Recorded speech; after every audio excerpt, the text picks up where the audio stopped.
Hello, hello. What is up, gamer girls and boys? I don't know. And everything in between. Ha! Back with another stream. I have glasses now. They're literally just for computer use. And yeah, I am excited to see where this episode takes us this time. Was talking a bit to Fleur earlier today, and they want to know if we get some closure on the whole McGilded thing. So I sure hope we do. I hope it's not like we just get like hinted at something and then it just ends and then it will come back and resolve. I sure hope not. Ha, damn. So lately I've been busy kind of working on my Tiltify page and setting everything up there, thinking of rewards and stuff for you when you donate. Though I will be honest and say I'm not quite sure exactly how it works, so there's probably gonna be like a lot of troubleshooting and stuff during the stream because I have no idea what I'm doing. But I've been thinking, I think I'm gonna make the campaign go live tomorrow, so it's gonna be like throughout the entire week. I think that's pretty decent. And if we get to $100, sick. If we don't, that's cool. That's totally fine. I am not a big creator at all. I do not have the means to even complete the campaign myself. So I totally understand if others just do not have the opportunity to join in on that. So that's like no big deal at all. How are we doing today? How are we doing today? I don't know why, but like my hands, well, I know why. It's because it's winter and my hands are really dry. But like only like some parts of my hands. It's not the entirety of my hands. It's like here, like this part here. I don't know why that one gets so dry. No matter how much I fucking put creams on and whatever, doesn't help. It's still dry as fuck. So yeah. What else? I got the controller this time. Sweet. You know what? I think we can just get right into it, because why not? And I can also turn off my lights here, because they just get a bit annoying at times. Injustice with Trust, you're here! Oh my god, hi! Your glasses, yeah, you just barely got to see them. Hold on, let me go back. Hello, hello, hello, hello, I'm here, I'm here, I'm here, I'm here. I just don't use my face cam when playing Ace Attorney because at least not the great Ace Attorney, the Grace. The Great Ace Attorney. Because there's just things happening all over the place, and just no matter where I put my face cam is just gonna be in blocking something. And I'm just like, I don't want to deal with that. I'm just gonna leave it. Thank you, by the way. Yeah. I do like these glasses. I prefer these over the other ones I have. And I also got told by the guy, just like, if you're gonna break any of them, break the other ones. So I literally have them in my bed for when I'm using my phone in bed. Because I feel like that just makes the most sense to me, because I spend a lot of time in bed. Depression. No, I'm kidding. but also for real though. Yeah.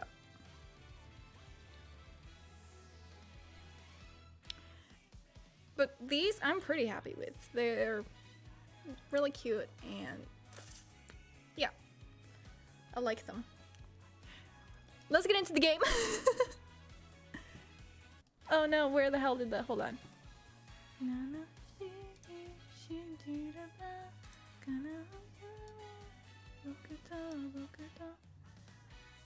I feel like it does help a bit, yeah.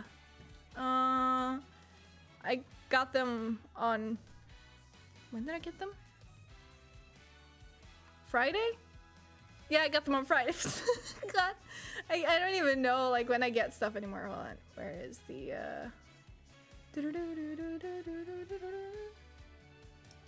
There it is. Sweet. All right. So, the second part of the trial. Let's go. Ha.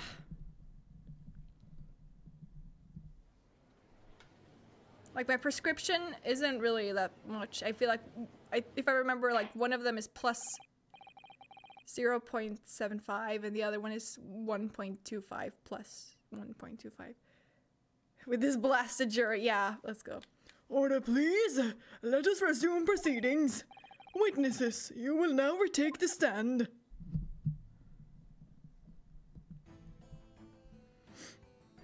Poor Gregson, my god. He's just like, I'm just here to do my job. I'm not part of you guys. Please, exclude me. I presume you heard the defense counsel's summation examination. Oh, yeah, Governor. I did, Gov. I did. Mr. and Mr. Skulkin. God blimey. This is gonna be hard work. Earlier in this trial, you gave the following testimony about your actions after you entered Windibanks. Well, it was bedlam as soon as, weren't it? It was, Nash, it was. Didn't even have time to pull me dukes out, me Lucy lockets. I do appreciate the Skulkin brothers. I would appreciate them more if I could do a proper accent for them, but I can't. And I'm just like, I have 5 voices, like, in total. Whatever. However, that was a lie. You brothers. On the night in question, you rifled through the items on the victim's counter. We never done nothing of the sort. How'd you figure that out?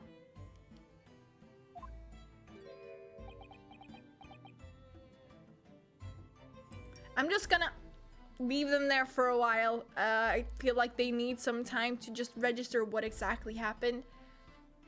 This is enough. You will now give formal testimony once again. You will tell the court precisely what happened on the night in question. And this time, you will tell the truth. Each lie that passes your lips serves to increase the severity of your punishment. And that, gentlemen, may deal a crushing blow to your chances of ever seeing the light of day again. A thought worth pondering, perhaps. Say no more, Gov. We hear ya. We'll blab, we'll squeak, we'll peach.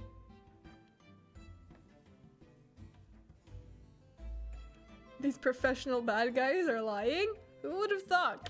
I don't know. I never saw this coming at all. Alright, we did knock a few things over, but we weren't rifling for nothing.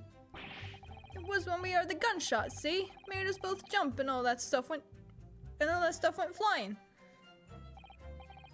Lummy, it didn't have give me a fry. We was thinking the shooter'd come out the door and get us next. We stuck everything back where we found it and scarpered right into him in the black. Okay, God. We couldn't have shot the pawnbroker, see? We never even had a chance, did we? So you admit to the defense's accusation. You did indeed ransack Mr. Windibank's countertop on the night in question. Not ransack, Governor. No. That's right, Nash. That's right. It's more like we tied it up. Yeah. Sorry. By their own admission, these brothers entered the pawnbrokery under dubious circumstances. However, they panicked and fled on hearing the gunshot, having first made good their mess. The way you say it, we hardly sound like roughs at all. We don't, Nash, we don't. Can you make us sound a bit more cutthroat? It can't just be coincidence that these men showed up at Windybanks that night. There's more to their testimony than meets the eye. I'm sure of it.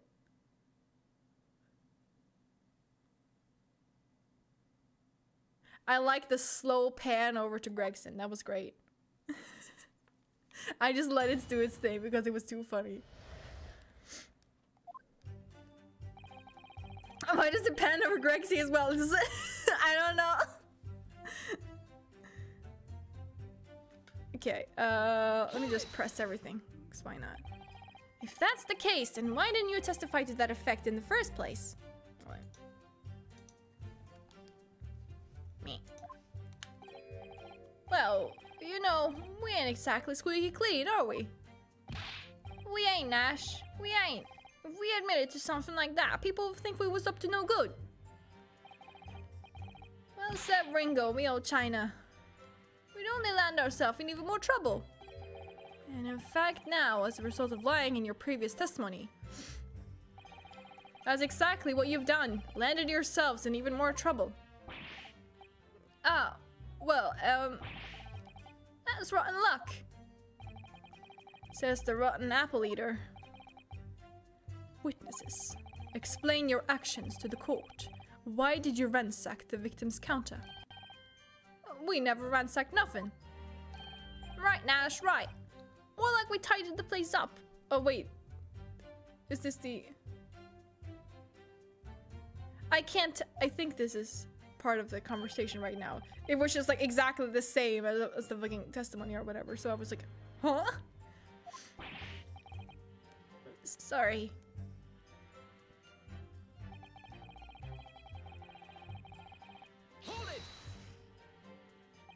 So what you're saying is... Pretty sure entering illegally is still a crime. It is. I am kind of... I don't think I can, like, talk to them about that. Oh god. No, god, no, I don't care about this. Leave me alone. I hit the wrong buttons like 3 times in a row. Because I'm used to the Nintendo setup of buttons. But right now I'm using a PS3 controller.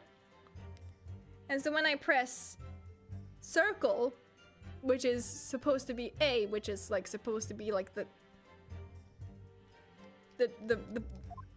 button, the action button, it just goes out of what I'm doing. And then if I press B, which is X, which is the action button on the PlayStation controller, it does the thing I don't want it to do.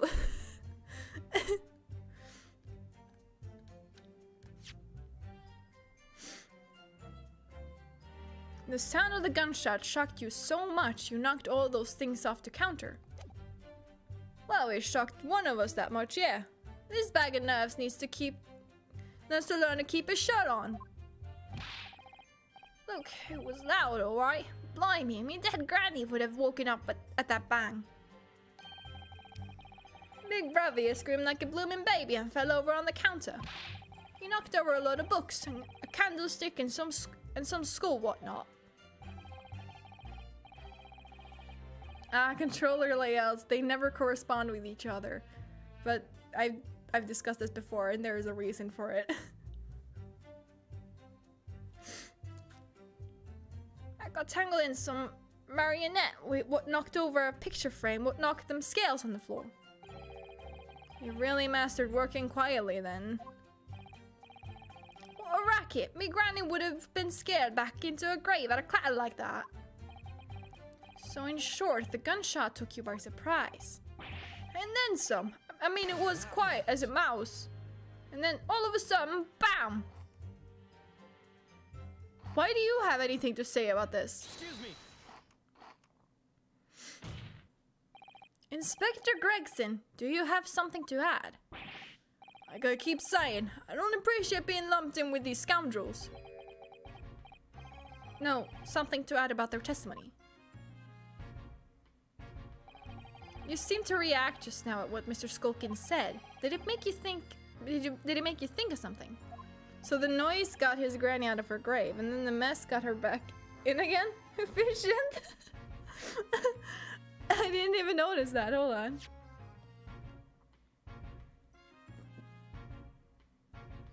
Oh yeah, you're right. What a racket. My granny would have been scared back into her grave. Efficient. Yeah, indeed. It's probably nothing, of course. I wouldn't even bother to mention it. Only, well, the fact is, cases don't get solved if you ignore the little details. How about you just tell us what's on your mind? As you know, we brought these fellas into the yard for questioning last night. And the statement they gave then told a slightly different story to what they're saying now.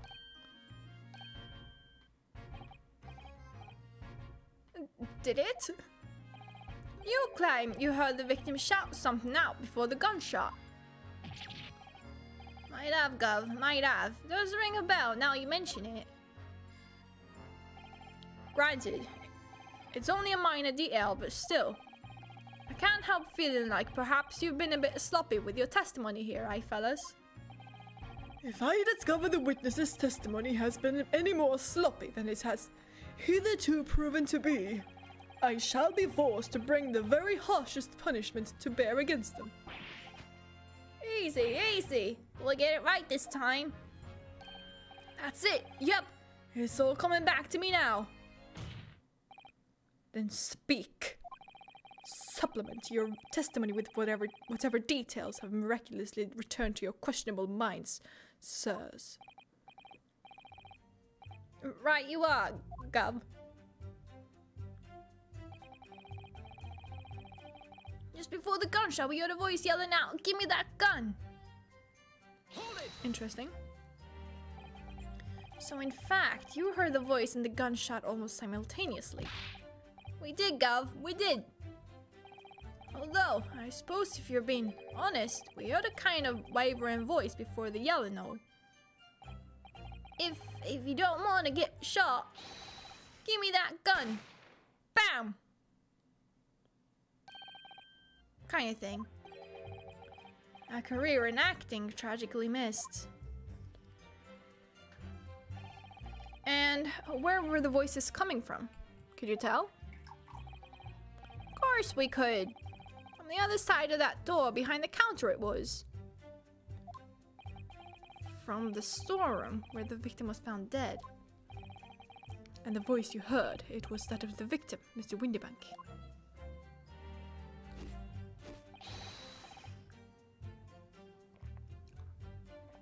On me granny's life, because it was. So, what kind of Schrodinger's grandma is this? Is she dead or is she alive? What is going on? Give me that gun. Plus Nash acting makes it seem as if he should have been shot in the chest.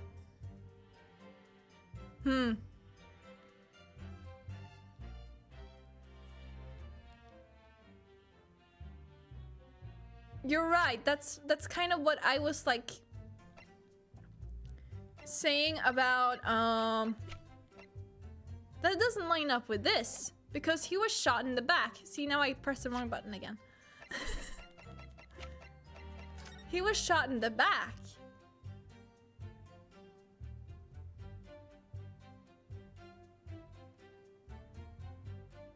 So what exactly does that mean? I have no fucking clue yet.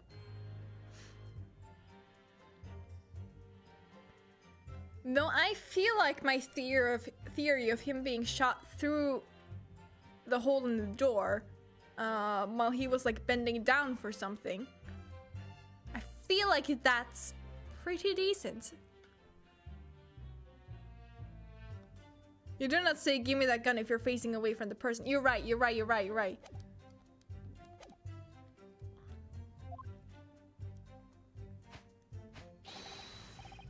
On his granny's life, because it was. Aren't you brothers? Don't you have the same grandma? What is happening? What grandma? What?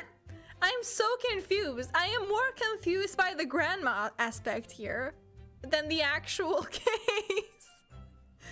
I'm like, Huh? So, that would mean... half-brothers? I mean, sure, that could very well be it, but, like, still. Now, you both knew Mr. Windibank and the sound of his voice. So that would mean... what? What, Nash, what? Any ideas? Yes, Counsel, indeed it would. Nah. We didn't know the geezer. How am I supposed to deny it when that bloke in all the fancy club has given us the evil eye?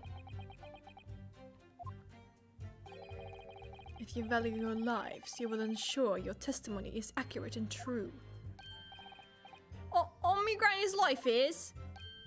On his granny's life it must be. It's a good job his granny's dead. To summarize then, immediately after hearing the voice of the victim, you then hear the gunshot, causing you to stumble and upset the items on the counter, scattering them over to the over the shop floor. And make it sound like we're clumsy. Don't forget we tidied up after like good little boys. Anyway, the way I see it.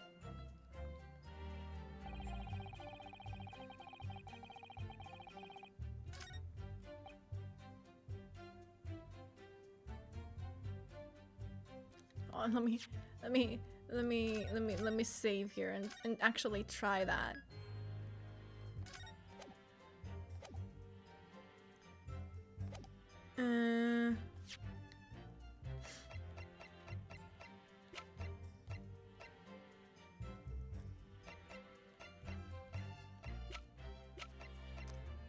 Where's the autopsy? Is this the autopsy?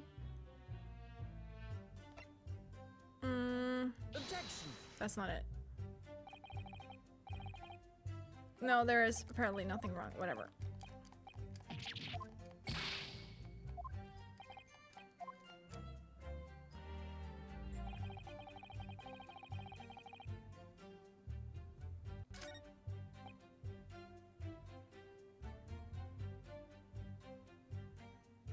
Oh yeah, you're right. This is probably it. Let's try this with... Objection. Yes, let's go. I was onto the right track. I was just onto the wrong part of piece of testimony. Whom's gun? So you're saying that on the night in question, the victim, Mr. Windibank, was wielding a gun. Is that correct? That's it, Gub. You got the picture. Yes, Nash, yes. No question. And yet, photographic evidence obtained immediately after the incident clearly shows that Mr. Windibank was not holding a firearm of any description. You what? Gordon Bennett, that ain't right. Objection. There can be no question that the victim's revolver was used in the incident. I would remind the court that Mr. Windibank's gun was found at the scene. Not only was it identified as the murder weapon, but it was found in the accused's hand. Yeah, that Multula used the victim's own gun to finish him off. Give me that gun. Bam! Kind of thing. Hold it. Stay exactly where you are, right there. If the crime had taken place as you've colorfully described in your testimony, it would give rise to an undeniable and significant inconsistency in the final moments you just acted out. Goodness, are you sure, Counsel? You intrigue me, my learned friend, but let's see some evidence to support your claim. Where is the proof that demonstrates this inconsistency in the witness's portrayal of the victim's final moments? It's that he was shot in the back, innit?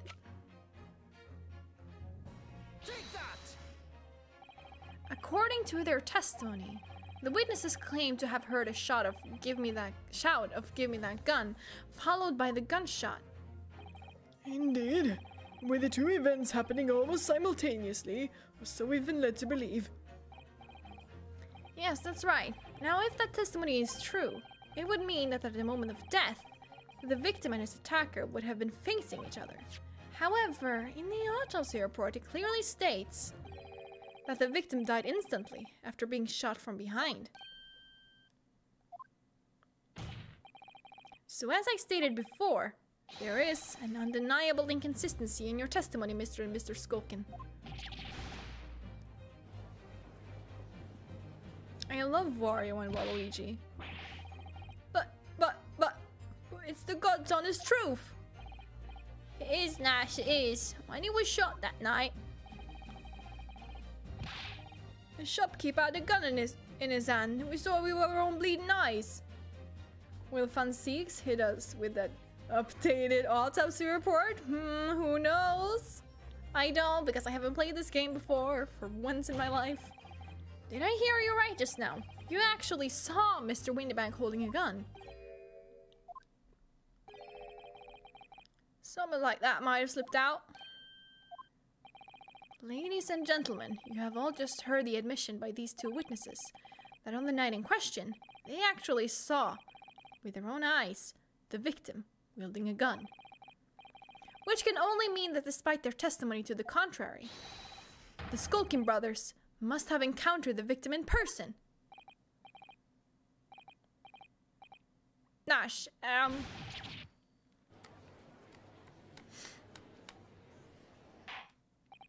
Order! Order! Order!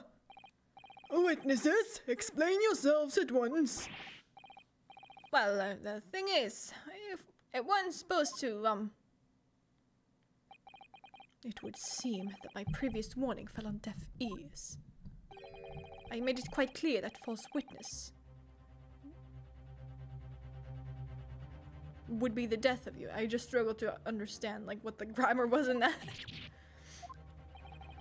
Am I to understand that you replaced the untruths of your original testimony with renewed lies? Ever so sorry, Governor. Truth is, see, we, cut it out, Nash. Cut it out. If we black now, you know what it'll do to us. Who are they talking about? Let me make your position here perfectly clear. You will talk. There is no other option available to you. Bruv, come on, the game's up. But have our guts forgot us? In case it hasn't quite sunk in yet, no matter how hard you try to hide it, the truth will come out. On the night in question, it is now apparent that you brothers met face to face with the victim. I demand that you testify again to explain the precise circumstances under which this meeting took place. Well, do we have to? On pain of death. I suggest you make yourselves fully aware that this is your very last chance to tell the truth.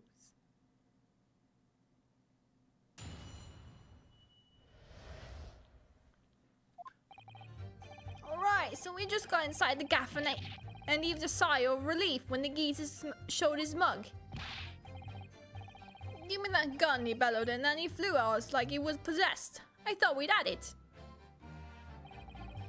For no geezer, the bloke was strong as an ox. He chucked me over the counter.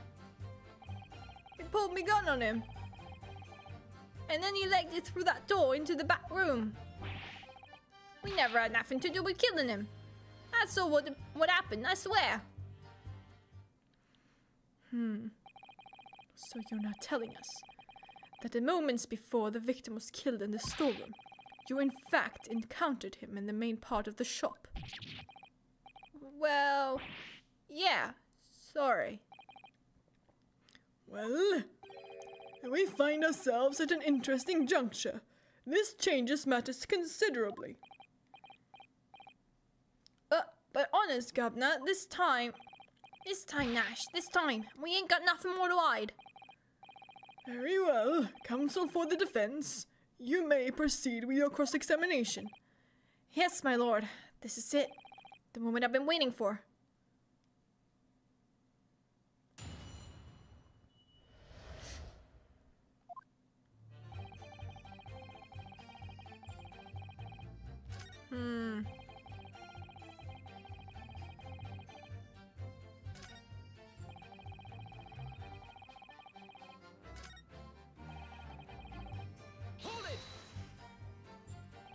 You mentioned that Mr. Winterbank shouted those words in your previous testimony too. However, you claim that you heard him yelling them on the other side of the storeroom door. Did we? But the truth is, he was shouting those words at you, wasn't he? Yeah. Was the victim, Mr. Winterbank, wielding a gun at the time? Was he ever? Limey lummy, a great ugly barrel he had, pointed straight at me frontispiece. So what you're saying is, you definitely saw Mr. Winterbank with the gun at that time, is that right? It is, Gov, it is, spot on. And all of a sudden, he came at us, he did. It was bedlam. I didn't know who was going for who. You were clearly all going for each other. Like Nash said, we thought we'd had it. I mean... Block was strong as an ox. Yes, I noted that you mentioned the counter in your previous testimony too. Well, yeah, of course we did. He knocked over a lot of books, a candlestick, and some school whatnot. That got tangled in some marionette what knocked over a picture frame, what knocked some scales on the floor. So in fact, it wasn't the sound of the gunshot that shocked you and made you knock those things off the counter. Well, Big Brother went flying over that counter like a gunshot, I can tell you. And the old geezer pinned him. He did, Nash, he did. If you hadn't been there, the bloke would have flattened me like a blooming pancake in seconds. At the time in question, the alarm was raised at the local police station via a secret cable from the pawnbrokery. There was a button under the counter used to activate it, which was presumably pressed by the victim. That's right, when the brothers fled the scene and back onto the street, they ran straight into the arriving police, didn't they? Poor Mr. Winterbank, he did everything he could to protect the shop.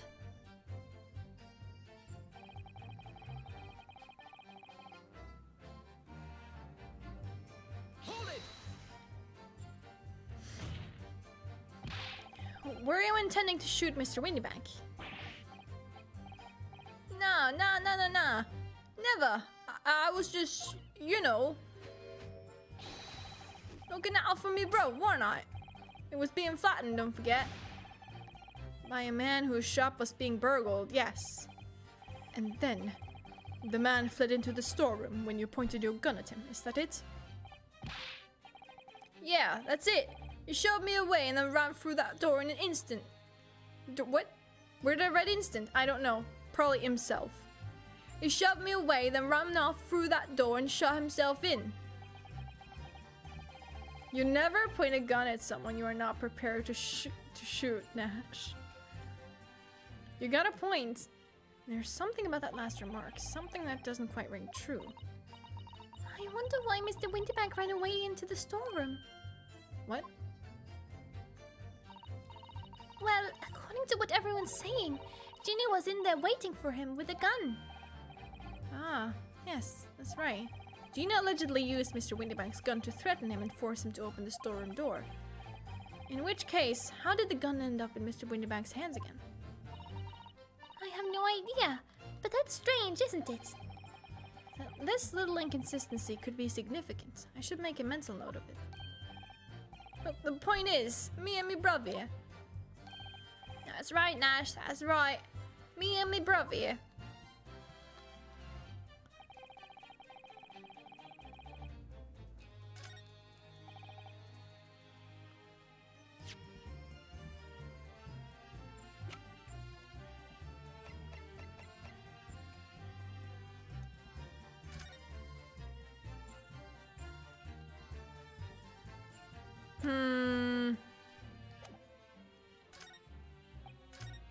No, damn it.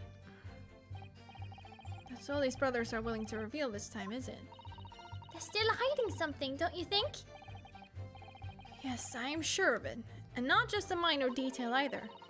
It was almost certainly because of these two that poor Mr. Winterbank, well, you can't let them get away with it, Rudo. I know, but I get the feeling that there's even less evidence at my disposal this time to prove that they did it. We've come so far. Now it's time to finish them off. Well, I'll do my best.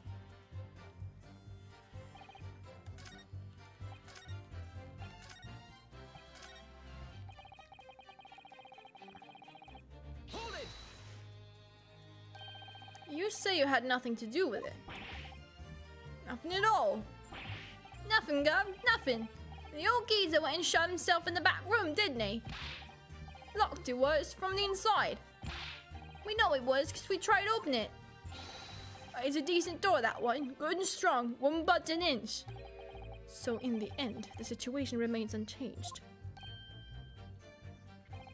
Inside the storeroom with the pawnbroker, there was only one other person. The sole person who could possibly have shot the victim, the accused, Miss Gina Lestrade. It would indeed appear so. What say you to that, Counsel? I don't know. Was there anyone else apart from Gina who could possibly have shot Mr. Windybank? There could have been, apparently. Mr. and Mr. Skulkin. What? What's that look for?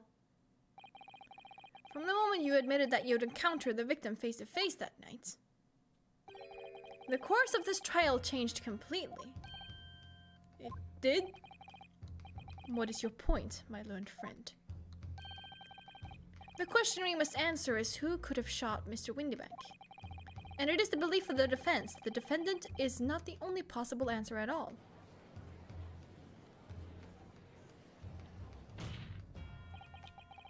You have my attention. In that case, let us return to this plan of the premises. The victim was killed in the storeroom, which was locked from the inside. Those are the facts. So pray, what other possible answer to the question of who shot the man could there be? Counsel, you must now provide answers to the court in respect of two conundrums. Two, my lord? Twice as many chances to be right, maybe. Indeed. Namely, from what location did the culprit shoot the victim? And furthermore, where was the victim at the time? Understood, my lord. Are you alright, Bruno? I'm not entirely sure, but there's one thing I am sure about. If I can prove that there's credible new alternative to what happened, it would change Gina's prospects hugely. So now, time for some clarity. Show the court on this plan the answers to the questions posed by his lordship. If you believe someone else could have killed the victim, indicate from where that person could have fired the gun. I really want to say here. Let me save.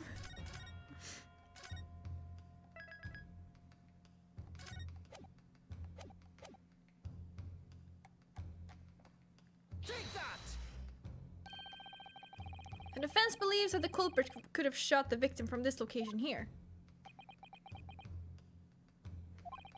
And in answer to the second question,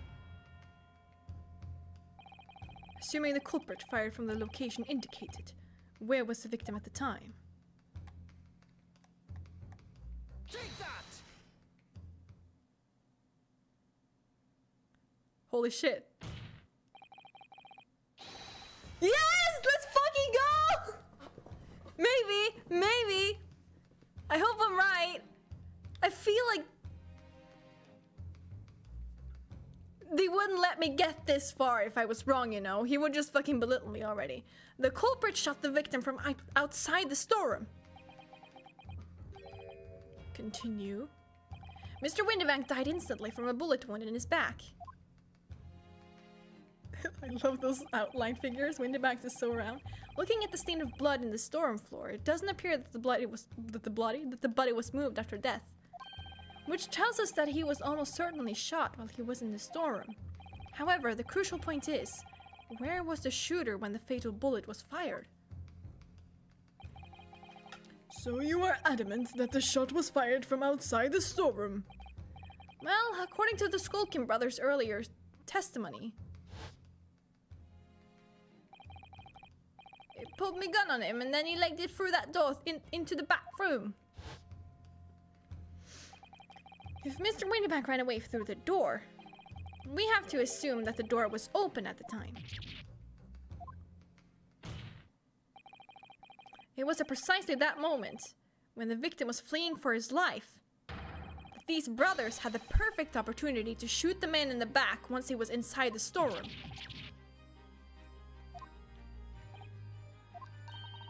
Come to think of it, do you remember what the prosecutor said at the start of the trial? Moving on to the findings of Scotland Yard's coroner.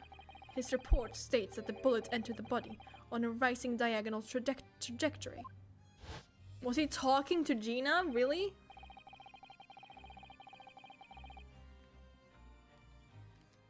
It means the victim was likely shot by someone significantly shorter in height than himself.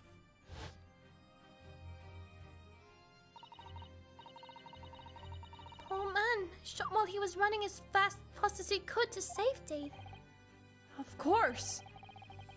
He would have been leaning forward as he was running away. Is that what they're going for? So even if the bullet was fired horizontally, it would still have entered his body on an upward trajectory. So the culprit isn't necessarily someone shorter than Mr. Windybank. Objection! I'm sure my learned friend can't have forgotten that the storeroom door was found closed and locked from the inside. You claim the victim was shot as he fled into the room. Do you also claim his corpse was dexterous enough to turn the key in the lock? But... What if someone else locked the door? Yes, there is someone else who could have locked the storeroom door. If I was Gina, I would close and lock the door. Yeah, makes sense. Is that so? But why was she passed out? What is this gonna be like she was sleepwalking? Is that gonna be the entire thing? Very well then, counsel. Present your hypothesis to the court. Shock? Could be. In the scenario just described, the defense's assertion is that the victim was shot from outside the storeroom. In which case, who shot and locked the storeroom door from the inside? Take that! It's Gina, innit? Obviously, the person who locked the door was the only other person inside the storeroom at the time. The defendant, Miss Gina Lestrade. Objection! That's absurd. You're suggesting that the accused deliberately engineered the sealed room. For what possible reason? Such actions would only serve to tighten the noose around her neck. I am inclined to agree, I must say. Well, counsel? Ah, yes, that's a tricky one, that, isn't it? Half-baked notions have no place in my courtroom, counsel. Remember that, please.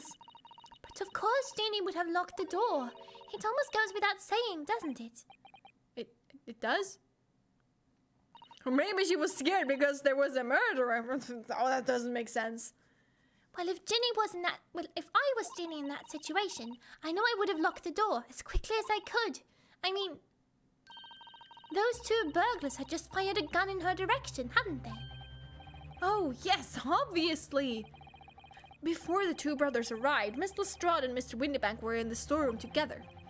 Now, I don't know what went on between them at that time, but at some point, Mr. Windybank must have heard the intruders breaking into his shop and left the storeroom. Intruders, eh? That's us, bruv. If your theory is correct, that would leave the accused alone in the storeroom. Yes, it would. Then, probably only moments later, the victim fled back through the storeroom door, hoping to escape danger. Hit in the back by the bullets, Mr. Windybank fell to the floor where he was, just inside the storeroom. And what we have to ask ourselves now is, what would the defendant have done in that moment? I see where you're going with this. Outside the storeroom was a terrifying killer who had just murdered Mr. Windybank. As soon as that thought struck Miss Lestrade, she slammed the door shut and locked it. in order to save her own life. Hold it! But I mean, we ain't the ones who done it. We ain't. You gotta believe us. I mean, come on, we'd never shoot no one. Objection! That's blatantly untrue. I know for a fact that you would, because before my own eyes, you shot Mr. Herlock Sholmes. There is only one logical conclusion here. Mr. and Mr. Skulkin, you brothers had every opportunity to have been the true perpetrators of Mr. Windybank's murder.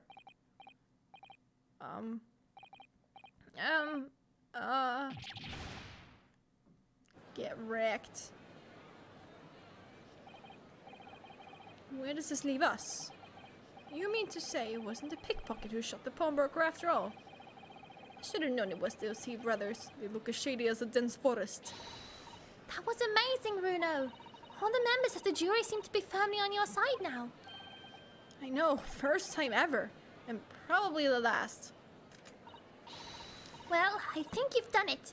Surely they'll have to give a verdict of not. An admirable effort, my learned friend. What's this now? He's laughing? You find the situation amusing, Lord von Zieks. I myself find the defense's argument most persuasive. I dare say. Such chicanery is the bread and butter of the street performers in your provincial eastern nation. I was just going to say, and that advantage will last like 2 seconds, yeah. But such blatantly malicious conjuring tricks amount to nothing more than inexcusable pettifoggery here. What? The hypothesis you put forward so ostensibly credibly cannot and will not stand. Because, you see, it contains a fatal flaw. A fatal flaw? Do you mean to tell me that you're unaware of your logic's failing? I say, Lord von Zieks, might be an idea to explain this body conjuring trick or whatever it is to the troops on the ground, hmm? The fatal flaw in my learned friend's argument is really very simple to understand. Is it the fact that she was passed out holding the gun in her hand? Is that it? Is that what you're gonna say? Because shut up, my god.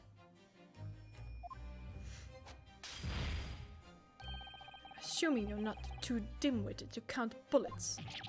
Oh, the bullets, of course. My George, count bullets? Oh dear. You noticed then? What's everyone talking about? The bullets, okay, that makes sense. Counsel. Yes, sir? Tell the court how many bullets were found at the scene of the crime. Two bullets. Correct. The first, that which hit the victim in the back, ending his life. And the second, that which struck the detective, Mr. Herlock Sholmes, on his arrival at the scene. Indeed. The defense presented a picture showing the damage caused by the second bullet earlier in the proceedings. But the calendar, yeah. Do we know, though? I feel like it's not his. It's not that bullet. The bullet which injured Mr. Sholmes appears to have passed through his body to strike the calendar. That cannot be Sholmes' bullet? Why? I actually want to hear what your reasoning is on that. Wait, hold on. Let me.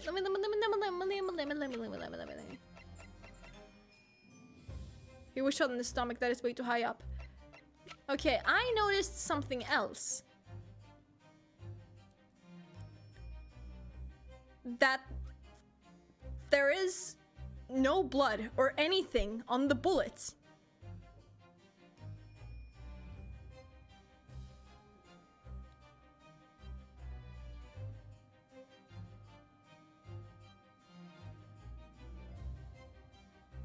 Meaning the blood came first and then the bullet? Question mark?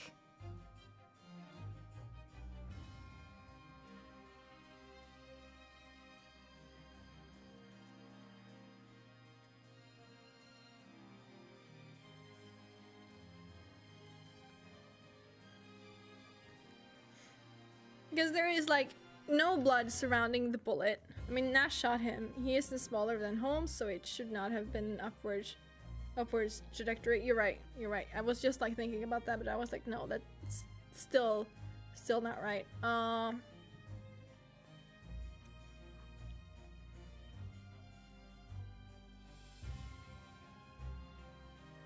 But I feel like the blood was there first, maybe.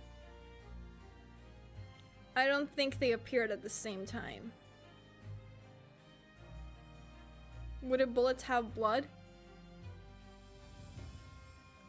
Depending on how much tissue it went through, I'm assuming this is a through and through. Then there would be something stuck to the bullet for sure.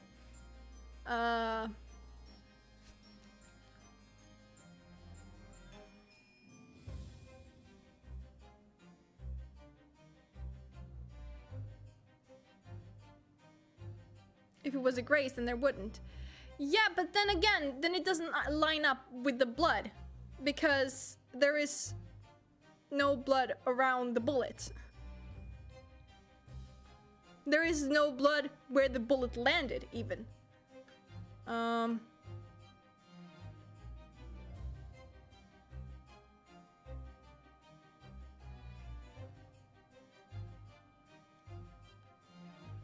But you're right, I forgot about graces, that's the thing.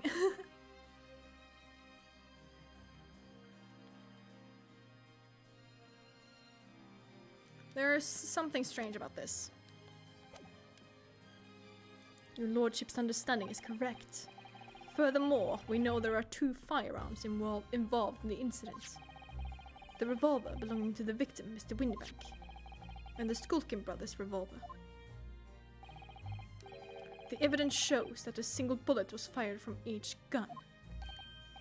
Yes, indeed it does. A single bullet from each. Now then, my learned friend.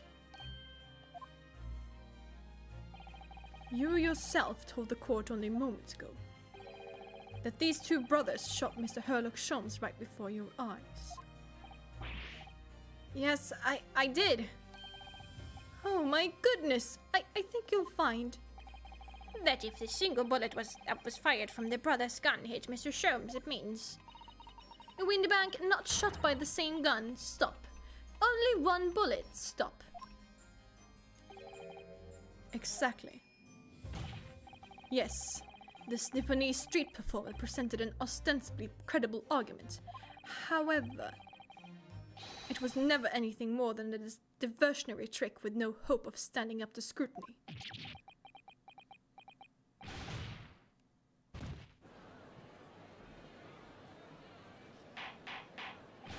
Order! Order! Order! Stop! Oh, that's so fucking funny! Pray, forgive the discourtesy of flinging the dregs of this hallowed nectar into the public gallery. Lord Von Six! But this court needs to open its eyes. The accused, Miss Jean Lestrade, is no ordinary little girl. Despite her young years, she can, regrettably, no longer be described as a juvenile. But Sholmes is not available to catch the bottle. No, the person in the dock is far from a law-abiding citizen. She has a past riddled with criminal conduct. The truth is, the accused broke into the pawnbrokery on the night in question with loathsome intent. As we can see beyond doubt in this print, which just depicts her threatening the victim with a murder weapon. And I have here, in my possession, 1 more piece of evidence the prosecution wishes to present. That disc.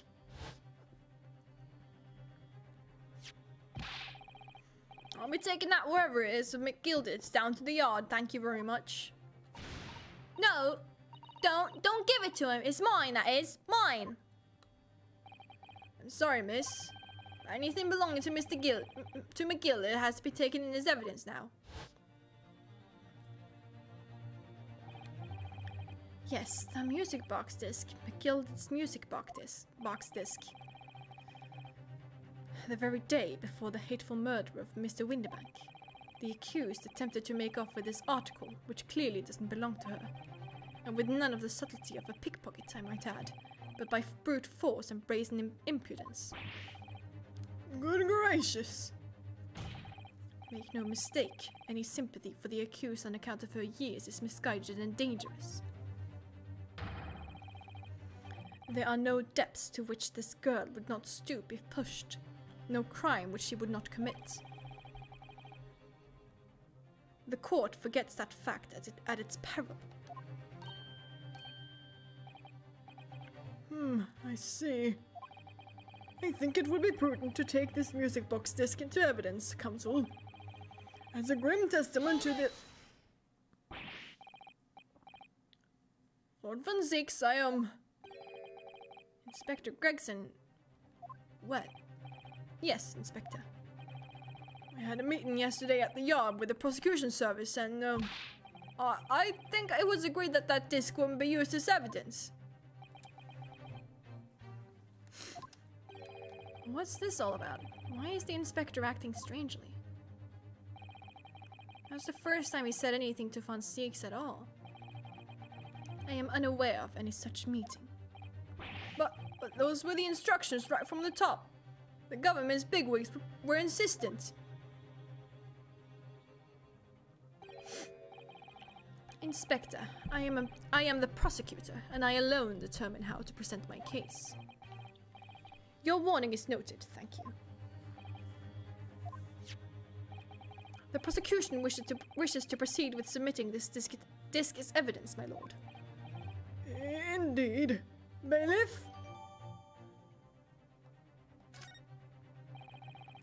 The prosecution has established the accused's motive, opportunity, and baseness of character. There is nothing more to add.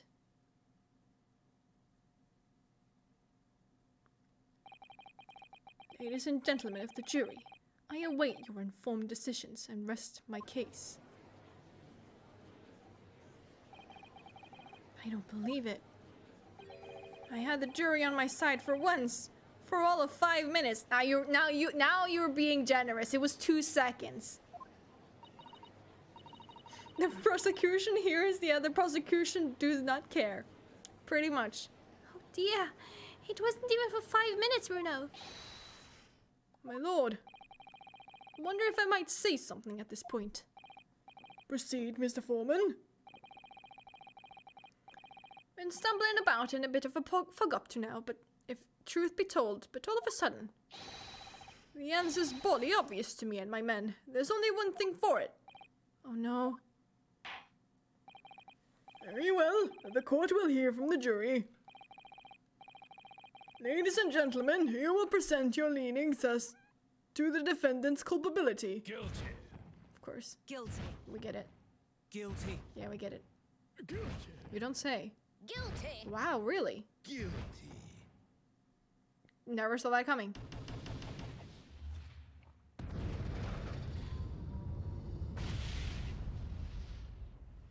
It's electric boogaloo time. Let's go. We have a consensus among the jury, it seems. When you have eliminated the impossible, whatever remains must be the truth. That's my line. I wrote that for Hurley. How dare he use that against us? So surprised. Insert shocked Pikachu face. Yeah, pretty much. Don't worry, Iris. I don't think we're finished yet. There's still more to this case than we realize. There must be, because there's one thing that I'm absolutely certain of. Gina is innocent. Gina didn't shoot Mr. Windybank. That's beyond any doubt. Very well. We will proceed with the second summation examination of the day. Mr. Foreman, are you and the other jurors ready? The Red Up Squadron is primed and ready for action, sir. Very good. So, ladies and gentlemen of the jury, you will each explain on what grounds you have now determined the defendant to be guilty.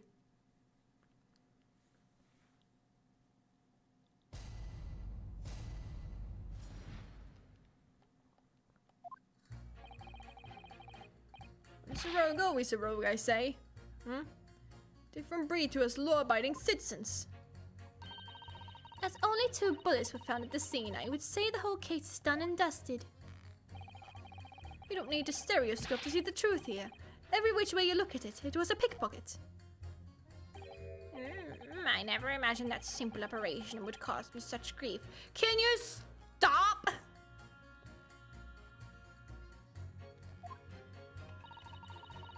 The accused attempted a theft on the previous day.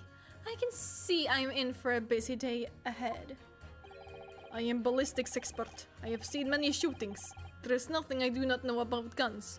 Ah, I see. So we're gonna look at the ballistic markings this time. Cool. Not once have we even had that fucking confirmed. Like, they've just been like, yeah, no, it was that gun. You want to see the proof? Like, the ballistic markings? We don't have that. What, should we should have that? Is that something we should have? But it's such an open and shut case. Like, there is... It would seem there is little remaining room for doubt. I have to admit, I was rather bowled over by the argument put forward by the chap in black. Ballistic markings, who's that? When that fell apart like a house of cards, I saw that I'd jolly well been hoodwinked. Well, no more. The whole courtroom is turning against me. It's not fair. Iris? The prosecutor's being mean. Just because Ginny's done something she shouldn't have done in the past, that doesn't make her a murderer.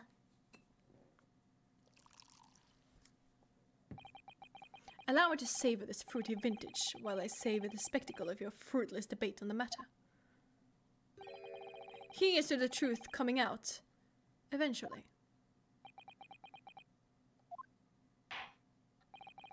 That's enough preamble. Counsel, proceed with the summation examination.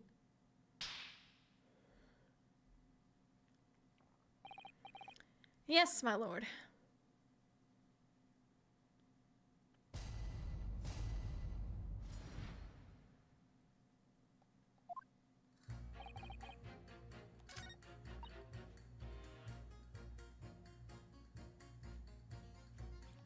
I feel like if there's anyone I have to pit, it's gonna be her and him.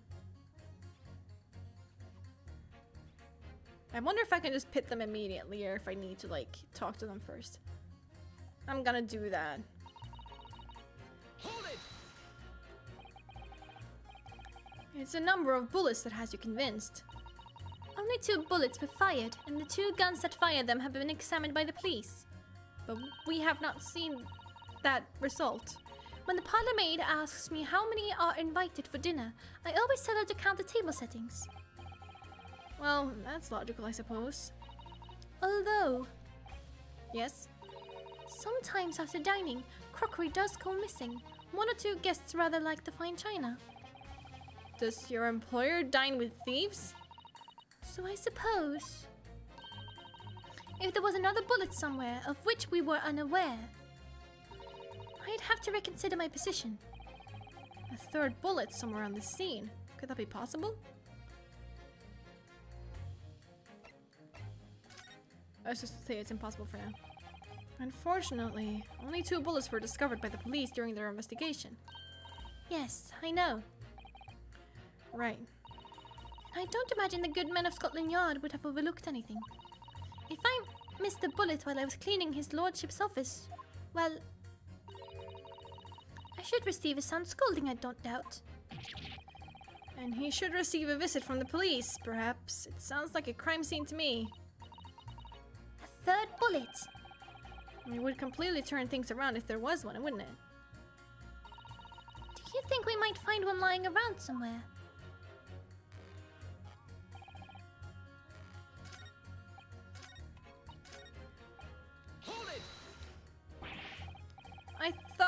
you were just a tourist. Good day, I am visiting London for sightseeing. I would like to take a bus to Crystal Tower, please.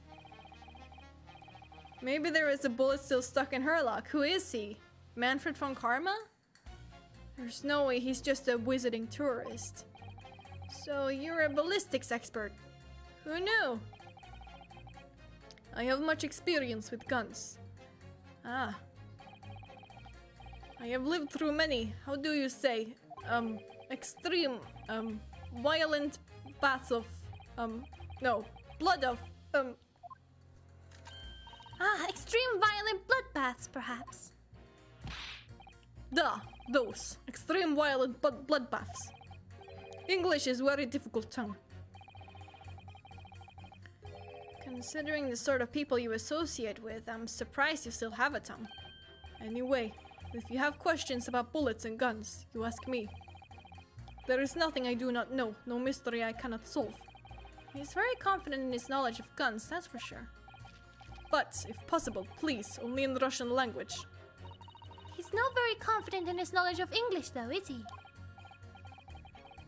No, still, we should bear it in mind. He's our man if there's a mystery about guns or bullets.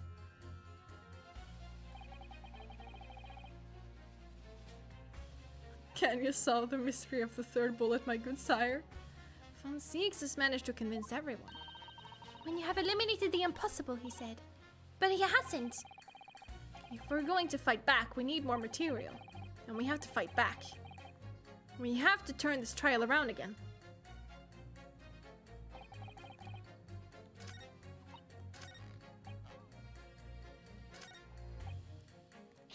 Can you talk about something that's not a fucking operation?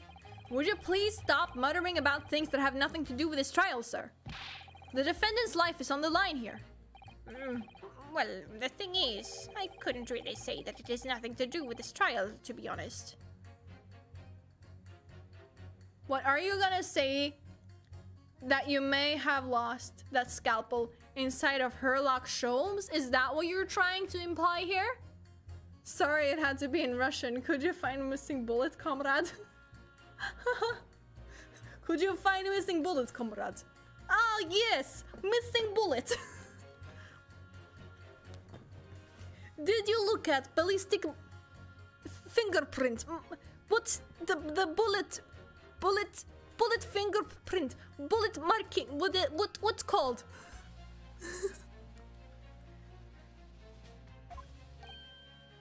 Huh? I mean, there's no question that the man was shot, but the bullet had simply vanished from his stomach. It's quite inexplicable, don't you think?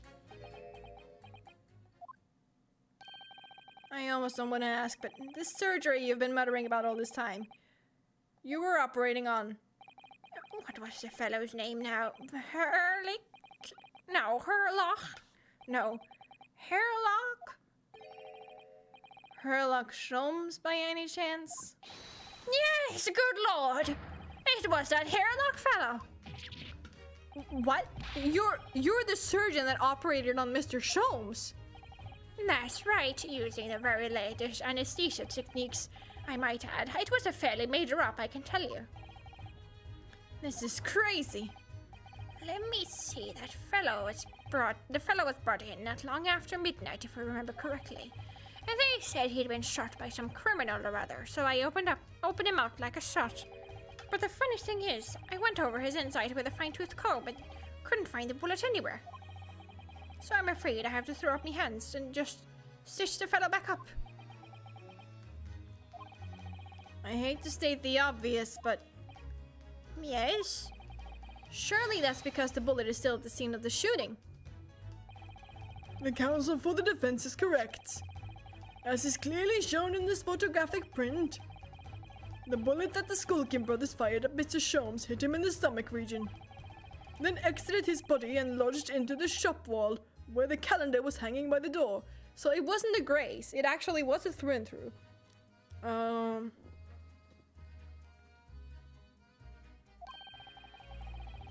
think you'll find it's really quite simple if you just consider the problem three-dimensionally. Ha! That makes no sense. This entire thing makes no sense. The way it's lodged into, it's lodged in at like a water level, pretty much. Like, it's straightforward. It's not at an angle or anything. Right? Like, I'm not imagining that, right? Hold on. Yeah, that's pretty straight in there. That's not at an angle or anything.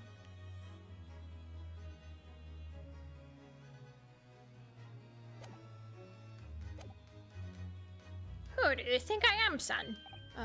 Well, juror number 4 is about the best I can do. That is like upper or middle arm height. As soon as I saw the wound to be the man's stomach, I flipped him over. Like a pancake? Are you saying that you checked his back? Of course I did, and there wasn't a trace of injury. No sign that the bullet had left the body at all. It's getting curiouser and curiouser. What the hell?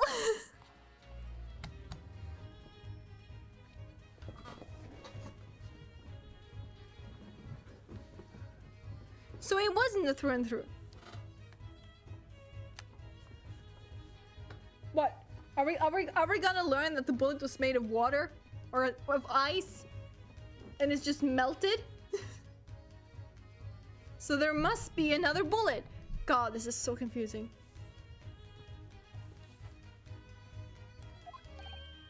What? That's the point. The only logical conclusion was that the bullet was still somewhere in the man's innards. Which is exactly why I set about slicing him up.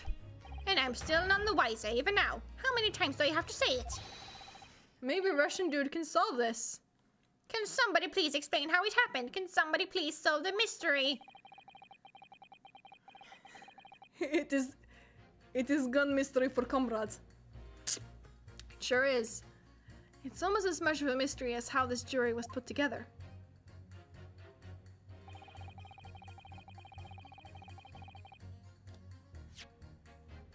Wrong button. It was him and him all along. Objection. There we go.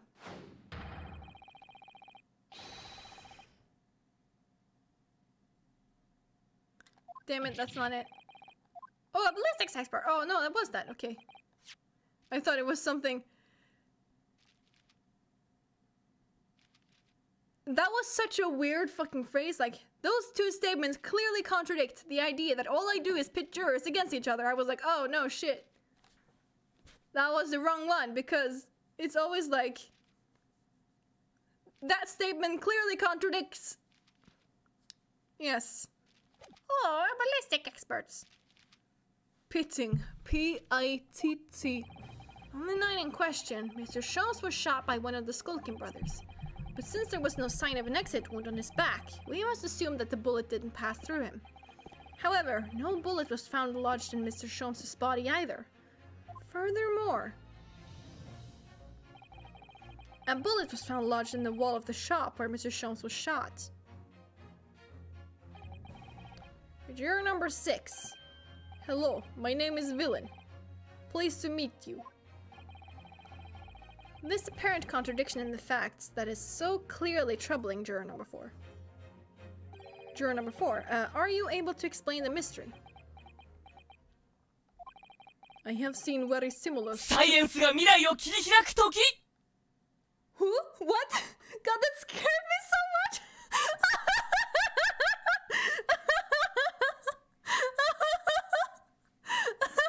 Oh, Steph QZX, thank you so much for the follow. Oh my god, that scared me.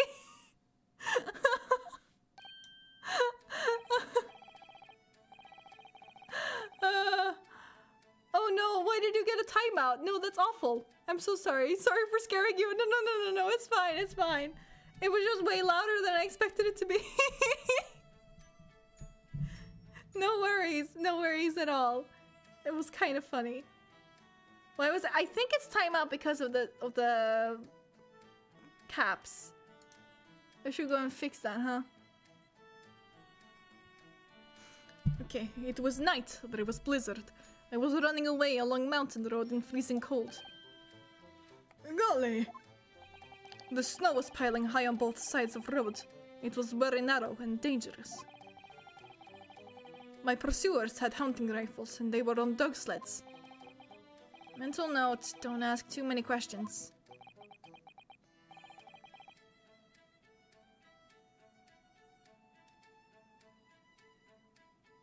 This is the last one of the first game. Oh yeah, sure, try and see if you can change it. I think it's because you're a mod that it doesn't affect you. I was shot from behind and I fell down in snow. And this situation was very similar to what I hear today from Doctor. They could not find bullets in my body, and no sign of, how do you say, exit wound. Then where did the bullet go? Bullet never hit me. Well, if it never hit you, then why'd you fall down? Bullet hit frozen wall of ice very close to my side. It fucking is ice! Are you kidding me? What? One small piece, very sharp, broke away from a lump of ice and pierced my body. I love the Russian man. Same, honestly. I love the Russian accents. They're fun to make. It made deep wound that looks just like bullet wound. Good gracious. Of course, piece of ice quickly melted inside me, and that is solution to the mystery of disappearing bullets.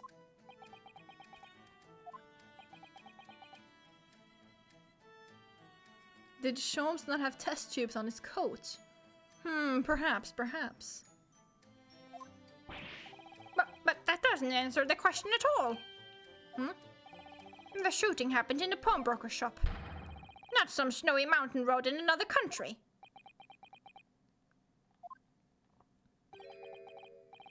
Just an idea, but we might not be looking at exactly the same scenario here. Bruno, where exactly was Hurley shot again?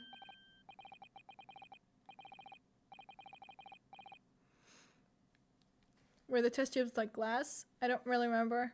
And right now I'm watching the second game. Oh, cool! You've gotten farther than I have. I believe they're made of glass. I don't think they could have been made of anything else in these times. Well, according to the report, in his stomach, sort of around this area, I think. Well, that's precisely where he always wears a little pouch on his belt. A pouch? Actually, I might have noticed something like that. Yes, a pouch. It's where he keeps 3 glass vials of very dangerous chemicals that he uses in his investigations. They were made of glass. What? Really? Doctor, where is the pouch Mr. Sholmes was wearing? Well, the fellow had nothing like that on his person when he arrived at the hospital, as far as I remember. If I may. Lord Van Zieks? While I realize it is forbidden for the prosecution to interject during a summation examination, I should inform the defense that I have the pouch in question, in the antechamber outside the courtroom. Sorry? As I understand it, when the police arrived on the scene and found Mr. Sholmes injured, they removed the pouch in order to assess the wound. Ah, thank goodness! I thought I was getting forgetful for a moment. Since then, it has been in my safekeeping along with all other evidence relating to the case. I can personally vouch for the fact that it has not been touched since the incident occurred. Very well. While extremely unconventional during a summation examination, I must demand that the prosecution presents the item in question with all speed. Bring forth Mr. Herlock Sholmes' pouch. I see. So this is the pouch worn by Mr. Sholmes on the night in question, is it? Look at that! One of the files is broken and the leather around it is scorched black. It's almost as if the file exploded. Exploded?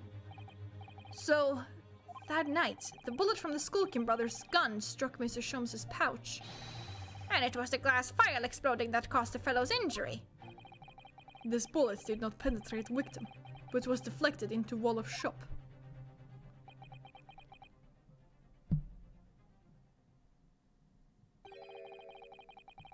delightfully complex aroma.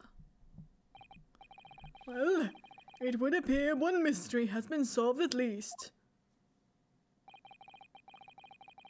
Though it has no bearing on the truth of this case. The bungling and burgling brothers shot the detective and the accused shot the pawnbroker. The pertinent facts of the case remain unaltered. But at least the mystery is solved. I can sleep easy tonight. Thank you, young man. Duh. Thank you very much. Glad I could help. Due to its bearing on the conundrum just solved, the court will sequester this scruffy pouch as evidence. And was the pouch added to the court records? It's being added right now. Hurley's pouch isn't scruffy. There it is. Now, the summation examination. It would appear the defense is somewhat struggling to alter opinion. Please, my lord, a little more time. After all, that's a new piece of evidence. It could be a valuable clue, and you can't afford to overlook anything here, Yunosuke.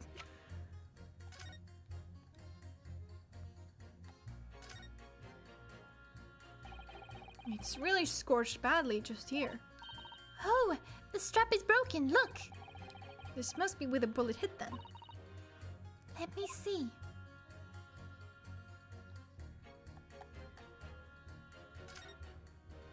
It is a nice looking pouch though, it is. What the? Iris, look! Behind where the broken file was. Do you see it? That's... the Skulkin brothers' bullet! What a stroke of luck that it hit his pouch. This is an amazing discovery. What this means is I can see the rifling marks from here. There were 3 bullets fired at Windybanks that night. We found exactly what the juror was talking about. The 3rd bullet! It's time to press that juror again, I think.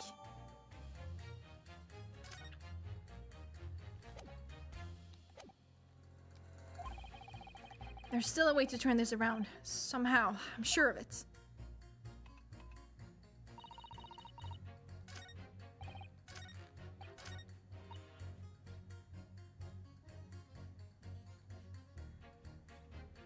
Hold it!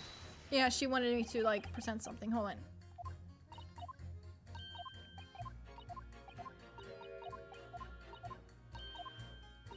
If there was a 3rd bullet, I can prove it!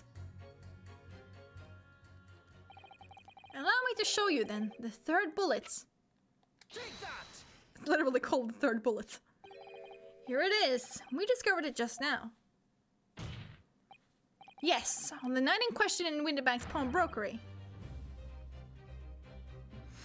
Another bullet was fired. I'm starting to remember this case. Wait, Sholmes was shot, right? Yep. What is this new trickery, you Nipponese conjurer? Where did you find that bullet? It was lodged inside Mr. Sholmes' pouch. What? This pouch was removed from around Mr. Sholmes' waist before he was taken to the hospital. And since then, it has been touched by no one. Do you mean to say the shot fired by the Skulkin brothers that night? Yes, as your lordship has surmised, it hit his pouch. But that makes no sense whatsoever. We already know the whereabouts of the bullet fired at Mr. Sholmes. It's clearly visible on this photographic print. 2 guns from the scene have already been submitted into the court records as evidence. Yes, that of Mr. Windybank, and that belonging to the Skulkin brothers. An examination of both guns revealed... Van Ziek's fucked up. He had that pouch in his care, and he did not even inspect it. You're right. I was about to say, just like, if he's gonna, like, try and claim that it was faked or something, he would be the most likely suspect because it's... he had it. Examination of both guns revealed that only a single bullet had been fired from each. But that must mean... That's right. We know now that on the night in question, 3 bullets were fired. However, only 2 bullets were fired from the guns recovered from the crime scene. And until the incontrovertible inconsistency is somehow explained, we cannot and must not pass judgment.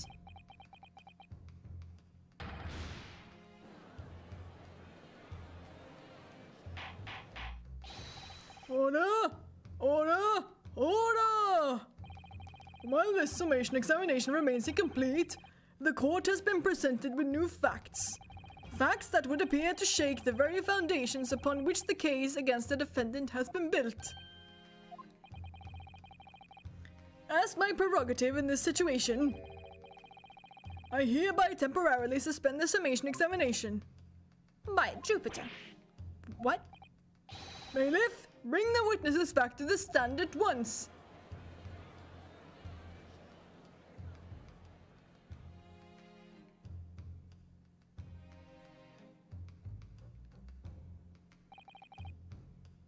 Witnesses, Governor? were you listening to proceedings while the defense carried out the summation examination? We was, Governor, we was. Perhaps we can dispense with the tedious preamble. Simply answer this one question. A 3rd bullet has been identified at the scene of the crime. What do you make of that? Make of it, Gov? I don't make nothing of... Is it one of yours? Go blimey, Gov, go blimey, not a chance. In that case, did you have an accomplice? What? What? Never! The Skulking brothers walk alone! It was just the 2 of us, that's our trademark. How soon we forget poor Sulky. Only 2 of the bullets from the crime scene originated from the firearms we have in evidence. The 3rd bullet was fired from another gun. Where is it? Lummy, that's a Ned scratcher. Counsel for the defense. Yes? I should like to hear your thoughts regarding these new developments. The 3rd bullet and the mysterious missing firearm from whence it came. Thinking back over all the testimony we've heard and all the evidence we've seen, I think I'm starting to form a picture. A picture of what really happened that night. My lord, I think it's clear what this 3rd bullet tells us about the Skulking brothers. They had another gun.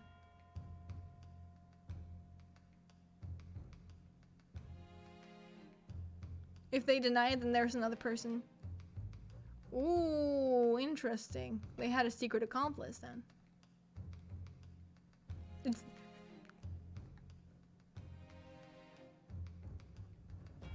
Maybe the 3rd person was the person who was shot by the calendar. Plot twist. The secret accomplice is Greg C.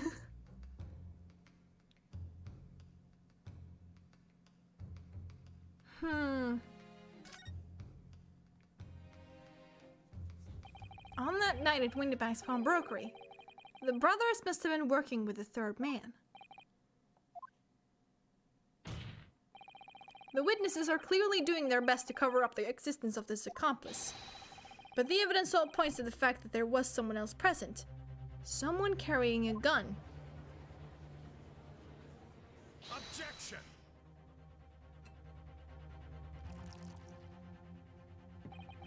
An accomplice, you say? Pigswill. These protracted proceedings have already forced us to endure 2 summation examinations. And I'll do another one! Yet in all that time, there has been not a number of a 3rd man. If this apparently wraith-like being exists, the court must be shown hard evidence. Without it, this fantasy will be crushed. Huh? The prosecution demands answers on 2 counts. Firstly, proof. Evidence that this accomplice was ever at the scene of the crime. And secondly, the identity of this spurious character. The Skulkins are lying, I know that. But how can I ascertain the identity of the person they're hiding? Well, counsel. I'm supposed to prove the existence of this accomplice and reveal the person's identity even. In response to the prosecution's demands, my lord, the defense is Gonna save the game real quick.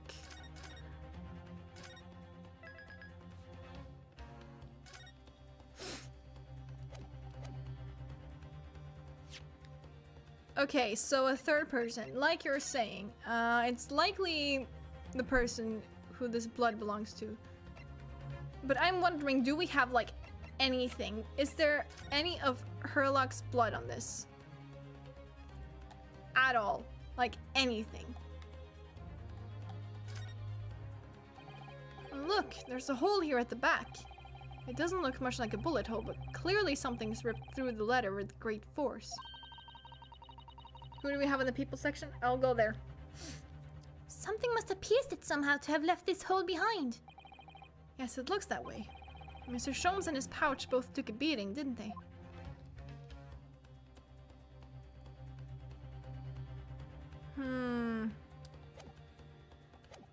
Oops, wrong button. It's just a thought.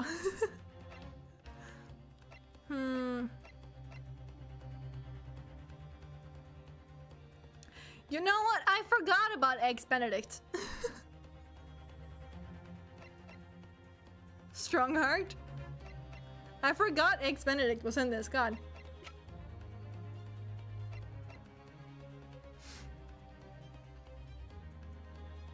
It could have been Eggy.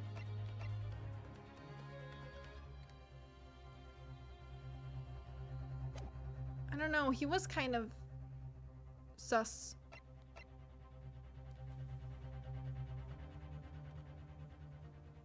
Okay, let's just press enable first. The defense is... No, I have to. Unable to complete the sentence, it would seem. Much less provide any credible answers here. Yes, it would appear so. Very well, this trial will now... Wait! Please! Good gracious, Counsel. I have to keep the momentum going here. I can't give up now. This is just like scientific research, if you ask me. Sorry? When you start doubting yourself and thinking you can't possibly work something out, you become blind. Even though in truth, the answer you're looking for is right there in front of you. The answer is right here in front of me? My lord! Actually, the defense would like to present answers to the questions posed by the prosecution. So, my Nipponese friend, despite the swimming eyes, you seem to think you have something to say. But your earlier tongue-tied display will not go unpunished. That's fair. I wish I bit my tongue instead of speaking before I'd made up my mind. It would have hurt less. Okay, fine. You know what? You know what? Fine. Fine. Whatever.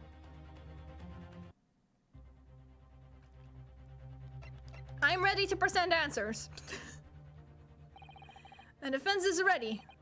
I believe I can provide all the answers the prosecution demands. So, my Nipponese friend, despite the swimming eyes, you seem to think you have something to say. This promises to be interesting. Von Zieg's is rough today. He really is. I have to push forward now. There's no other option. I need to use every single piece of evidence available to me if it will make a difference. In that case, Counsel, I would ask you to present the evidence without delay. On the night in question, in the moments leading up to the death of the victim, what proof have you that there was a third intruder present at the scene? Take that! The blood. The evidence is right here in this portfolio. By Jove, that portfolio again, is it? Do you expect the court to rifle through your papers itself? Be more specific.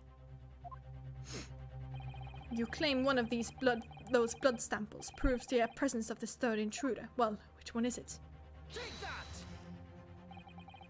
What am I looking at here? There appears to be some green paint or such like around the bullet hole in the middle of this calendar. That's a bloodstain, my lord. A bloodstain? Green blood. Curious, even for you. Is the court to understand that the intruder was some unhuman creature? It's something developed by Mr. Herlock Sholmes. By the great detective! New inventions stop, not yet appeared in stories. Stop. The victim ate a lot of broccoli, my lord. It's this, you see. It doesn't have a name yet, though. This fungus sprays a chemical that reacts with the different elements in people's blood to change its color. Different elements? Of people's blood? Yes. Everyone's blood is slightly different, you see, because it's made up of different elements. So by seeing what color it changes to, you can tell in a flash whose blood it is. That brings a whole extra dimension to looking at blood. Talk of blood in courtroom, stop. Very exciting stuff. As an example, this one shows the blood of the victim, Mr. Windybank. Ah, a striking blue. Yes, so you see, the green color of this bloodstain on the calendar shows that somebody else was shot in the main part of the shop. Now hold fire there, young man. Could be from some unrelated incident, couldn't it? No, it's not unrelated. The date showing on the calendar is the date on which Mr. Windybank was killed. By golly!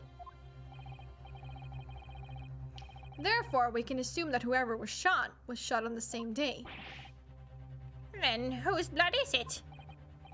Well, the Skulkin brothers in the stand don't appear to be suffering from any gunshot injuries. Which means it must be the blood of somebody else. The third intruder, in fact. Objection. Whose identity the court is still waiting to hear. You can't delay this any longer, my learned friend. Who is this alleged third intruder? It has to be him, right? Let me save again.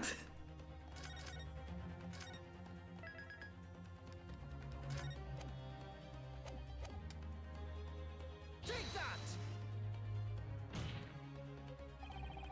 The man's name is Eggert Benedict. It sure fucking is. Eggert Benedict? Who on earth are you talking about, Counsel?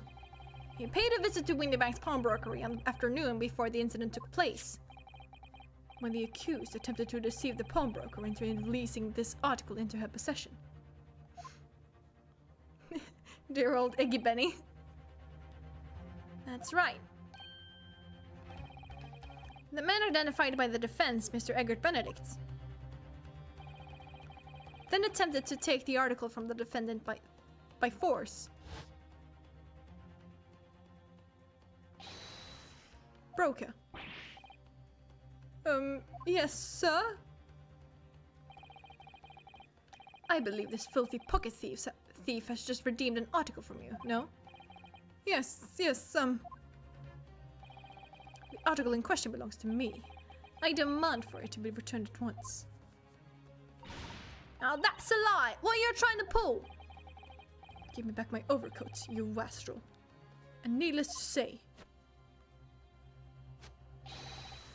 any music box discs too. Inspector Gregson was there at the time and can attest to what happened. In the end, it was the inspector himself who took the disc. Can you corroborate this account, Inspector? Yes, my lord. That's more or less what happened. And in the interest of being thorough, I asked Windybank for a print showing the fellow. Take it from one of his red-handed recorder gubbinses. Yes! That's him talking to Mr. Windybank that morning. And you claim this man is the brother's accomplice? Well, Mr. and Mr. Skulkin? Never seen the geezer before in my life. On me life, Gov, on me life. Never seen him. Well, somewhat unsurprisingly, it appears our witnesses disagree with the assertion.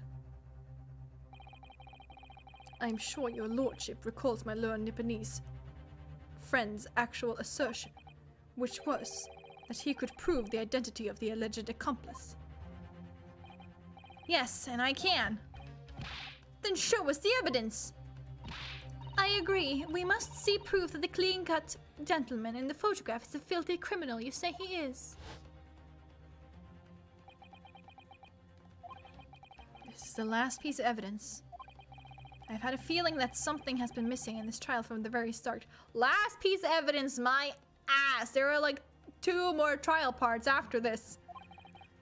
But now I'm going to drag it, kicking and screaming, into the courtroom. Are you ready to present your answer to the court then, counsel? Yes, my lord. The defense will present the evidence now. Proof that the man pictured in this photographic print was in fact the person struck by the 3rd bullet.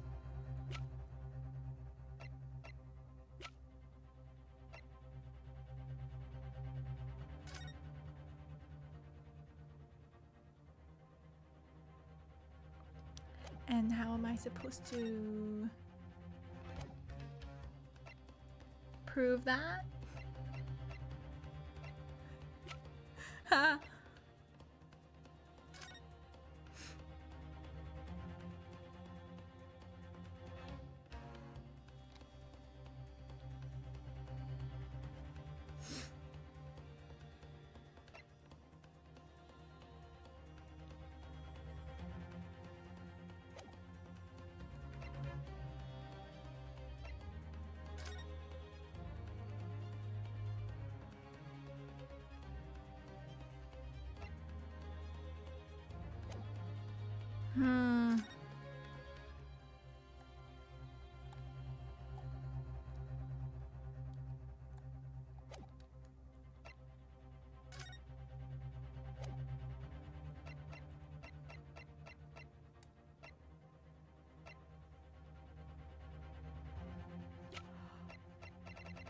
Oh my god, you're so smart! The disc! Of course, the disc and the bloodstain. You're a genius.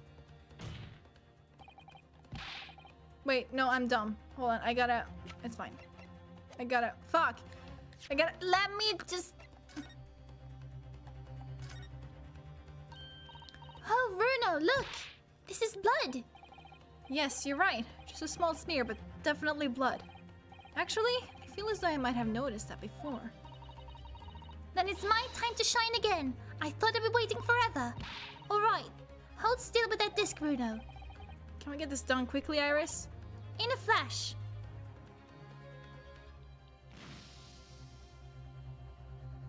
And then it turns green. Let's go! There it is. Oh, a lovely bright shine again. Shade? Wait, that color. What is it? It's just that green. It's not the first time we've seen that color, is it?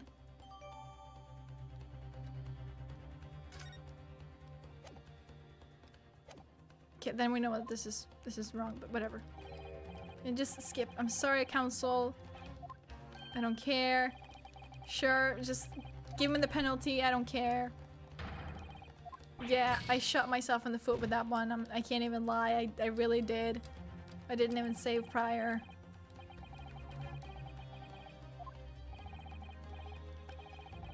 Yeah, I know. The gravity of the choices, it just removes like one at a time. It's not that big of a deal. I know what I have to do. Last piece of evidence. Yeah, okay. Oh, okay.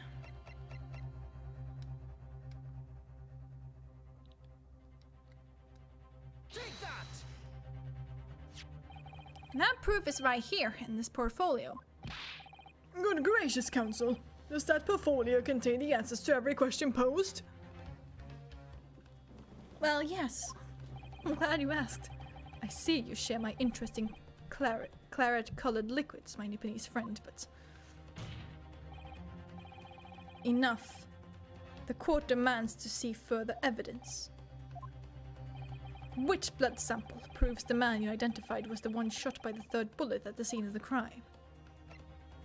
Take that! Gotcha, bitch. As I mentioned before, on the afternoon of the day in question, the defendant attempted, deceitfully, admittedly, to reclaim this disc from Windybanks. Which is when the aforementioned Eggert Benedict appeared on the scene, I believe. This man then attempted to purloin the article from the defendant's possession, no? That is correct, my lord. I myself was present at the time. It was following this that a minor incident occurred.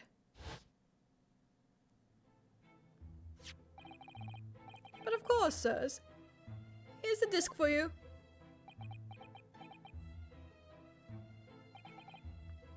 Very well. Then I shall bid you farewell. Say goodbye to style. Wait a minute. That disc is mine. What do you think you're doing, you little tramp? You've drawn blood, you filthy animal. Being a music box disc, it has countless small but sharp metal protrusions over its surface. Those protrusions caused Mr. Benedict's finger to bleed.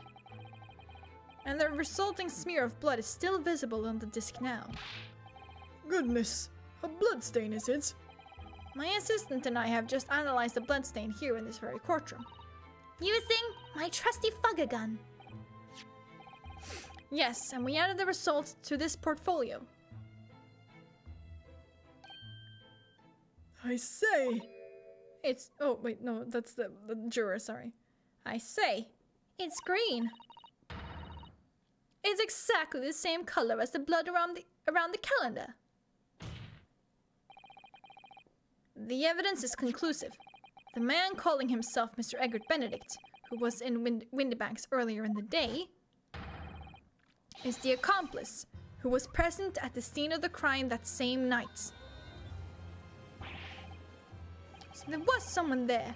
Look at those two brothers now. They're sweating buckets. Oi, what are you talking about? It's boiling here.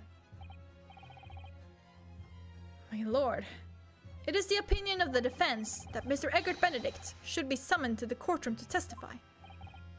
It would certainly seem that we can ill afford to ignore this gentleman's apparent presence. Objection! This has gone on long enough now. This flagrant ignorance of the mechanics of law. Sherlock Sholmes, you say? Yes, I've heard the name. The protagonist in a series of short stories for the vulgar classes. A god of detection of some such. And now you employ chemical substances, devised by this fantastical persona in the highest court in the land. Do you expect us to take you seriously? The samples made by this plaything are not fit to be called evidence. So the bloodstain turned a shade of green. What of it? Here's to you successfully proving that no other blood in the world would turn the same color. Well... And pray, do not even think of suggesting that we should take Mrs. Sholmes' word for it. Is he right? Is Mr. Sholmes' concoction just a bundle of lies? I don't know. I mean, it's a great detective we were talking about. We can't let him get away with that.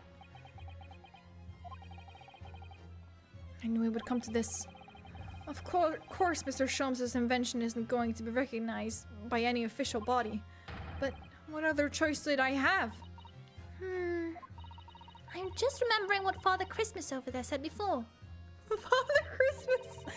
About how he was temporarily suspending the summation examination. Ah. In other words, the examination isn't over yet, is it? Good grief. What did you just say, young girl? And in the summation examination, the decision as to whether or not the trial continues is in the hands of the 6 jurors, isn't it? So the way I see it, it doesn't matter what certain other people think of Hurley's invention. At least, not for now. Yes, she's right. Young lady, you have quite the devious mind. It really just comes down to one thing. Whether these ladies and gentlemen of the jury are convinced by what you say, Bruno. Is that about right, what you say? Or did I misunderstand something? Unbelievable. Mr. Sholmes' partner is a force to be reckoned with. Iris Wilson, sharpshooter. After that shrewd precis of the situation from an entirely unexpected source, it must be acknowledged that the previous summation examination has yet to reach its conclusion. This is absurd. Ladies and gentlemen of the jury, the court now looks to you for your final leanings in this matter. As proud citizens of Her Majesty's Britain, I am sure you will come to fair and just conclusions. So then, state your final decisions in turn, please. Not guilty. Not guilty. Not guilty. Guilty. God, fuck you. Guilty. Not guilty.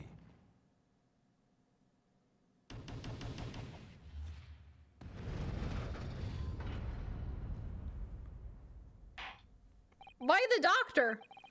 2 call guilty and 4 call not guilty. Such is the outcome of the summation examination. Objection. My lord, with all due respect, this is an outrage. I am losing. The prosecution refuses to accept this decision on the grounds that I am losing. On what grounds? If these jurors are persuaded by some half-baked concoction devised by a pretender to real police work, then they are too ignorant to be trusted with the judgment of anyone's guilt. I'm sorry, Lord Van Zieks, but the outcome of the summation examination cannot be ignored. This trial will continue. On the grounds that I am losing, we have been over this, my lord. And nevertheless, we find ourselves in a rather awkward situation. The defense has very reasonably requested that the subpoena of a new witness. But sadly, I fear that will not be possible. What? The name the gentleman gave for himself, Egbert Benedict, is quite clearly false. You mean Eggs Benedict is not a real name? Damn it. We've been bamboozled, guys. Like, here we were thinking it was a completely real name. Like, that was not just some made up thing he made up. Damn it, I can't believe Egbert Benedict is a false name. Yeah, I know, right? I was like, what? I never would have thought. Like I too look at Eggs Benedict and think, yes, I will name my child after that. That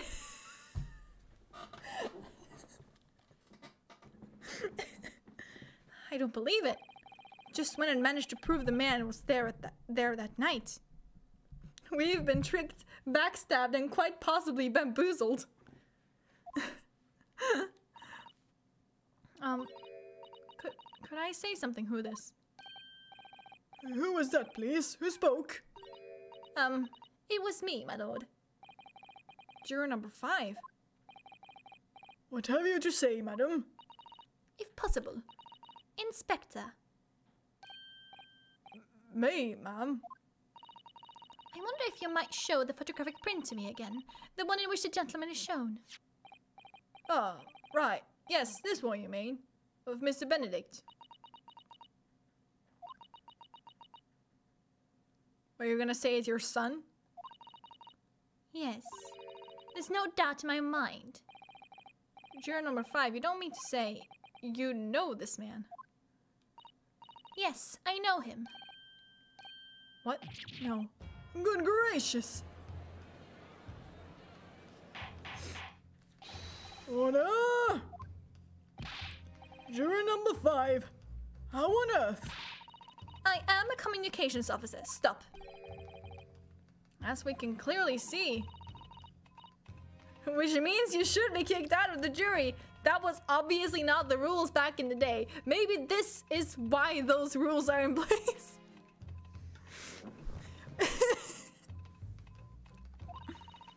Also, a communications officer. Stop. He works in my office. Stop.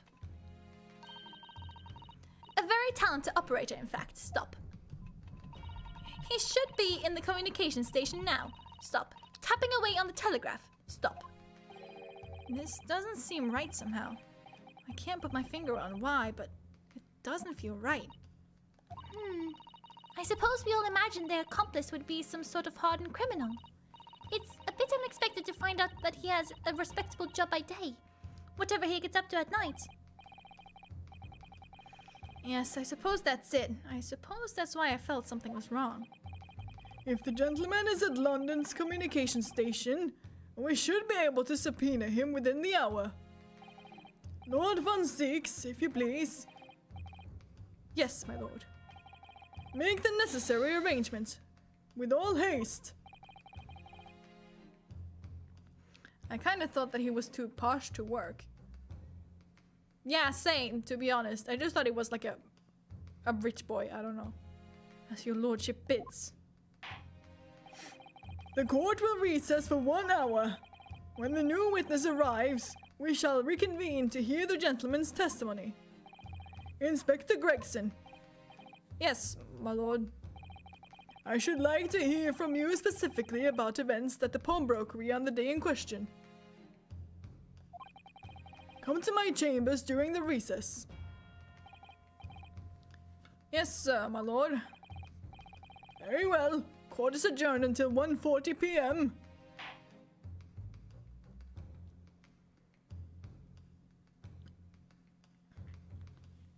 To be continued. Sweet. Sweet. That means I am gonna end it here. For today.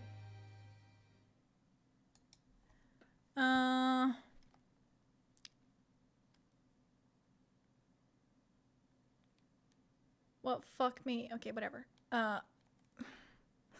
Finally getting to the bottom of Eggert Benedictus. True. Oh, damn it.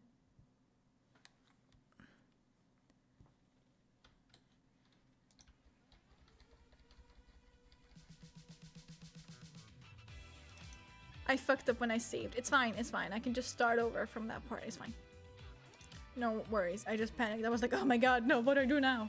But it's perfectly fine, actually. There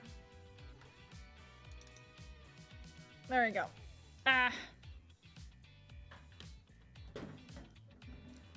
But I was like, okay, thinking that I wanted to watch something. Because I was like, looking through my Google Drive, really. And I remember that I had like some episodes of some variety shows that West did like a few years ago. And I was like, oh my god, my favorite episode of one of those shows, and I have it on my computer. Just ready to go, really, at any time. It's just, it's so dumb. Kinda love it. It's from 2016, actually. 29th of May, 2016. Ooh. Let's see.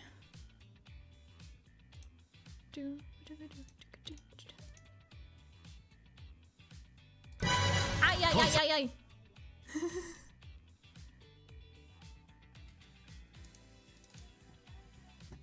Let's see here. Let me just set up everything.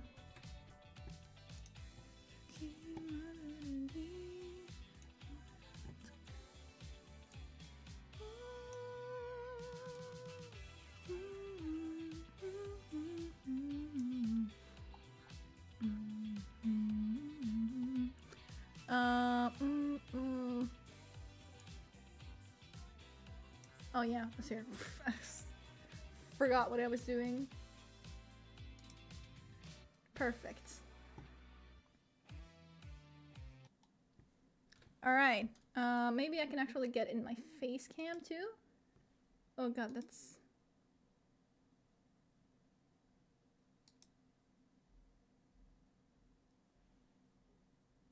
Does this work? I have no clue.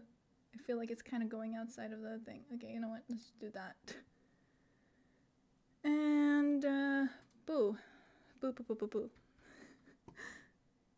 Let's see, I feel like I'm kind of in the way up there.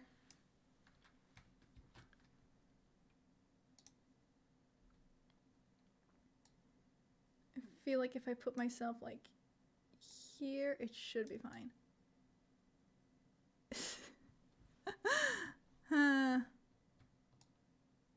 Wrong button. Is it Alt is it? That does the thing that wee. It's great. Okay. Let's just try this and see how it goes. So this is called Agent West. I'm covering the fucking chat too.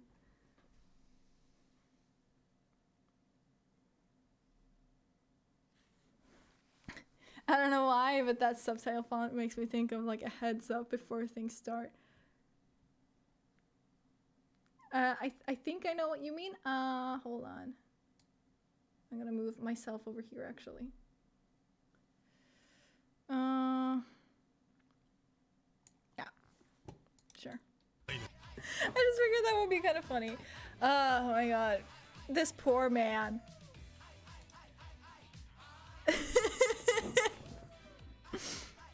I miss Agent West. This poor man, yeah.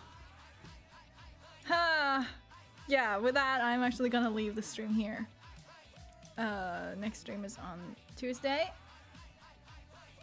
And then I will try, actually, to finish the Greatest Eternity game.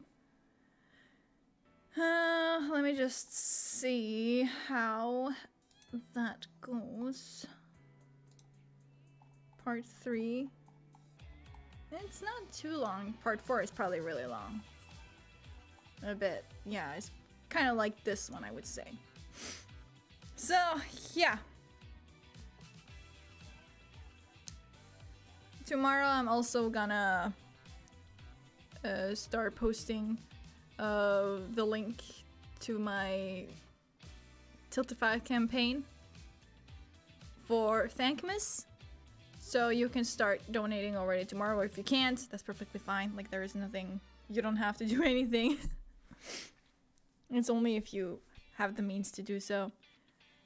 But I will talk a bit more about that on Saturday, but just know that I'm gonna like make it go live tomorrow.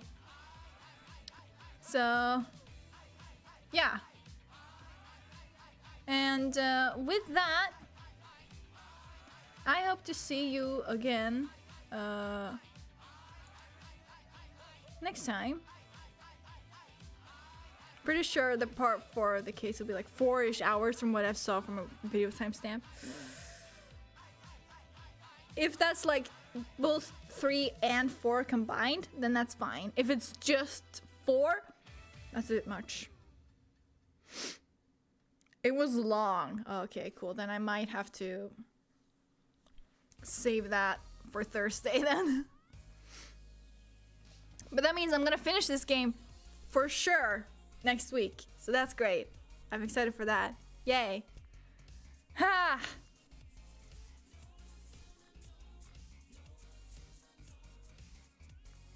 Hey, yeah, exactly. Ha! Yeah. With that, I'm gonna end it here. And I hope to see you on Tuesday. And I hope you have a great week. Bye-bye.